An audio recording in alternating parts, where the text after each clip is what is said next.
اعوذ باللہ من الشیطان الرجیم، بسم اللہ الرحمن الرحیم۔ السلام علیکم ورحمۃ اللہ وبرکاتہ۔ سنینی وظائف ٹی وی کی طرف سے آپ سب کو خوش آمدید۔ دوستو، اگر آپ نے ابھی تک میرے چینل کو سبسکرائب نہیں کیا تو چینل کو سبسکرائب کریں۔ دوستو، شوہر کا کفر۔ نبی صلی اللہ علیہ وآلہ وسلم نے فرمایا، ایک مرتبہ مجھے دوزخ دکھلائی گئی تو میں نے وہاں رہنے والوں میں خواتین کی کثرت دیکھی۔ وجہ یہ ہے کہ وہ کفر کرتی ہے۔ عرض کیا گیا، کیا اللہ کا کفر کرتی ہے؟ تو آپ صلی اللہ علیہ وآلہ وسلم نے فرمایا کہ شوہر کا کفر کرتی ہے اور احسان نہیں مانتی۔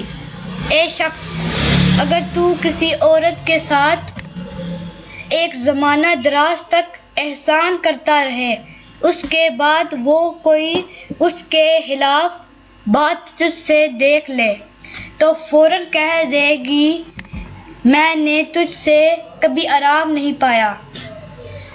امید ہے آپ کو میری یہ ویڈیو پسند آئی ہوگی۔ اگر یہ ویڈیو پسند آئی ہے تو پلیز اس ویڈیو کو لائک کریں، چینل سبسکرائب کریں اور اس ویڈیو کو زیادہ سے زیادہ اپنے دوستوں میں شیئر کریں۔ بہت شکریہ۔ السلام علیکم ورحمۃ اللہ وبرکاتہ۔